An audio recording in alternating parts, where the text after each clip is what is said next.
अस्सलामुअलैकुम, my name is Maria Parveen and welcome to my YouTube channel. आज की इस वीडियो में हम ENG-101 के क्विज़ नंबर 1 को सॉल्व करने जा रहे हैं। और ये क्विज़ आज ही ओपन हुआ है एंड इसकी लास्ट डेट हमारे पास 27 नवंबर है, मतलब कल इसकी लास्ट डेट है। तो आप आज रात को अटैम्प्ट कर सकते हैं या कल के दिन में आप इस क्विज़ को अटैम्प्ट कर सकते हैं।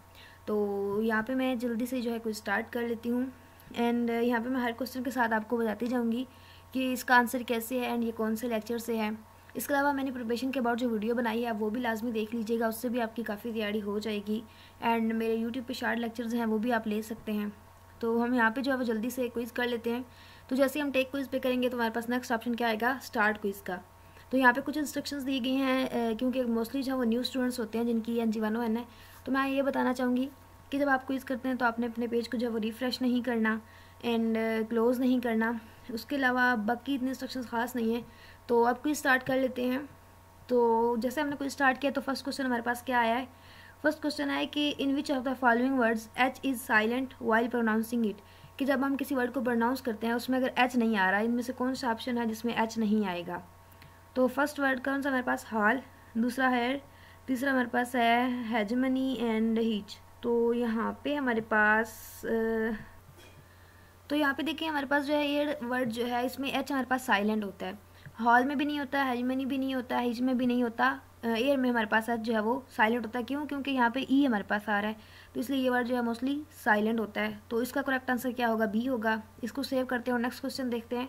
तो नेक्स्ट क्वेश्चन हमारे पास क्या आ रहा है कि mark the statement as true और फॉल्स, इसमें से कौन सा स्टेटमेंट जो है वो ट्रू है या कौन मतलब ये ट्रू है या फॉल्स है ये बताना है। स्टेटमेंट क्या है कि in English language there are 24 vowels phonemes, इसमें ये ट्रू है या फॉल्स है ये हमने बताना है। तो आपने पढ़ा होगा कि 24 हमारे पास वावल्स होते हैं इंग्लिश में।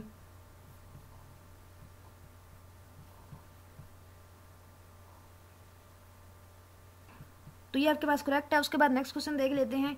नेक्स्ट क्वेश्चन हमारे पास क्या है कि the term groups has long been pivotal concept of. तो अब वो कह रहे हैं कि जो टर्म ग्रुप है वो क्या है, यहाँ पे किसका कॉन्सेप्ट है, साइकोलॉजी का, पैथोलॉजी का, एंथ्रोपोलॉजी का एंड सोशियोलॉजी का। तो यहाँ पे ग्रुप की बात की जा रही है तो आई थिंक सोशियोलॉजी होगा, मुझे इसका कंफर्म नहीं, आप लोग कंफर्म कर लीजिएगा। तो उसके बाद नेक्स्ट क्वेश्चन हमारे पास क्या है कि choose the root and base word of the given word. अब वो कह रहे हैं बेस हमने यहाँ पे बताना है। तो वर्ड हमारे पास क्या है, इररिप्लेसेबल। अब इर हमारे पास क्या है, प्रीफिक्स है, एबल हमारे पास क्या है, सफिक्स है। तो हमने बेस बताना है, मतलब आप स्टेम कह सकते हैं, तो रिप्लेस होगा आई थिंक। तो यहाँ पे इर और प्लेस दोनों नहीं हो सकते, एबल भी नहीं हो सकता। तो यहाँ पे क्या आएगा, रिप्लेस या फिर प्लेस आएगा मेरे ख्याल से, क्योंकि री जो है ये भी हमारे पास बनता है, अगर देखा जाए तो प्रीफिक्स बनता है, तो मेरे ख्याल से इसका प्लेस आएगा। तो हम बेस जो है वो प्लेस होती है, मतलब सेंटर वर्ड होता है जिसके हम उसको यूज़ करते हैं सफिक्स या प्रीफिक्स के तौर पे। तो यहाँ पे इसका C आएगा, इसको सेव करते हैं और नेक्स्ट क्वेश्चन की तरफ चलते हैं। तो नेक्स्ट क्वेश्चन हमारे पास है कि चूज़ द बेस्ट आंसर, इनमें से बेस्ट आंसर हमें चूज़ करना है। What is a foreign language dictionary, कि फॉरेन लैंग्वेज डिक्शनरी क्या है। अब डिक्शनरी का मतलब क्या, tell you what English words mean, tell you which foreign word says the same thing as an English word, teach you how to speak a foreign language. तो अब देखें dictionary क्या होती है। डिक्शनरी में हमें पता चलता है कि इस लफ्ज़ का मतलब क्या है, हमें यह भी पता चलता है हमने इस वर्ड को प्रोनाउंस कैसे करना है या ये बोला कैसे जाएगा। डिक्शनरी में आपको कम्प्लीटली उस वर्ड के बारे में गाइड किया जाता है। तो ये तीनों ऑप्शन जो है ये करेक्ट हैं। तो मतलब यहाँ पे इसका आंसर क्या आएगा, all of the above, D इसका करेक्ट आंसर है। तो इसको सेव करते हैं और नेक्स्ट क्वेश्चन की तरफ चलते हैं कि नेक्स्ट क्वेश्चन हमारे पास क्या है। तो नेक्स्ट है कि इन the word uncomfortable the stem word is. अब स्टेम वर्ड का पूछ रहे हैं यहाँ पे क्या है हमारे पास। तो यहाँ पे देखें अन हमारे पास क्या है, ये हमारे पास प्रीफिक्स है, एबल हमारे पास क्या है, ये हमारे पास सफिक्स है, एंड कम्फर्ट हमारे पास क्या बनता है, फिर हमारे पास स्टेम बनता है या बेस बनती है। तो ये भी नहीं हो सकता, ये भी नहीं हो सकता, ये भी नहीं हो सकता। तो इसका आंसर क्या होगा, बी होगा। तो ये करेक्ट आंसर है, इसको सेव करते हैं और नेक्स्ट क्वेश्चन की तरफ चलते हैं। तो नेक्स्ट क्वेश्चन हमारे पास है choose the best substitute for the wordy expression given in the brackets, the performance of your players was rather. अब यहाँ पे उन्होंने दिया है worse than I had expected, मतलब उससे अच्छी नहीं थी जैसे कि मैं एक्सपेक्ट कर रहा था।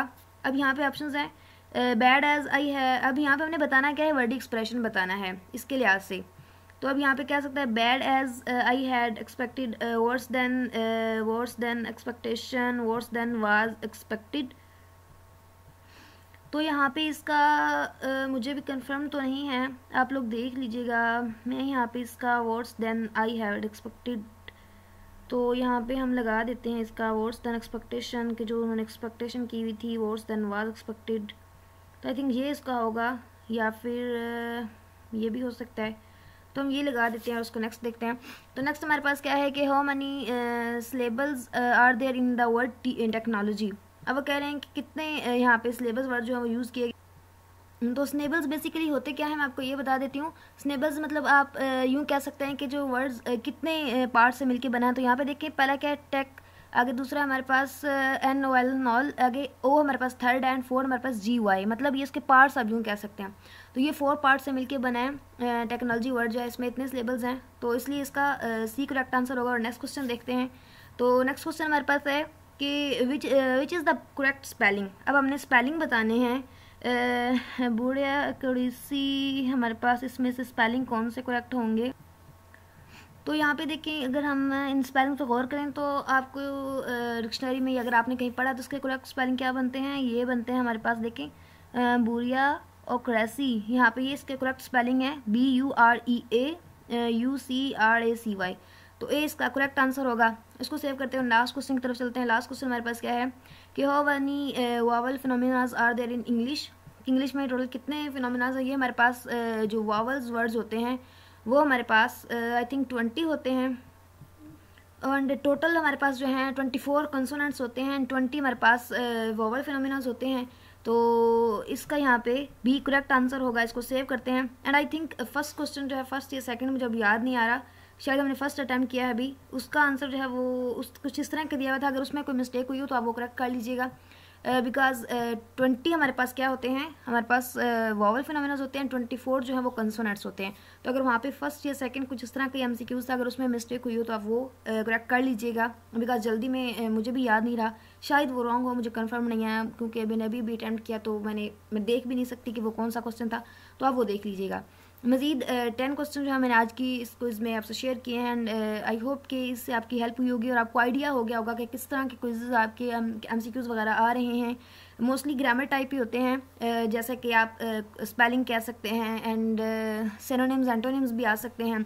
इसके अलावा लेक्चर्स में से भी कुछ आए हैं, आपने देख लिए होंगे, तो आपको आइडिया हो गया होगा कि आपका क्विज़ किस तरह का आ रहा है। एंड आप प्रिपरेशन जो है वो अच्छे से कीजिएगा, ग्रामर आपकी स्ट्रॉन्ग होनी चाहिए, इंशाल्लाह आपका क्विज़ अच्छा हो जाएगा। मज़ीद आप मेरे लेक्चर्स लेना चाहें तो वो भी आप मेरे चैनल पर ले सकते हैं।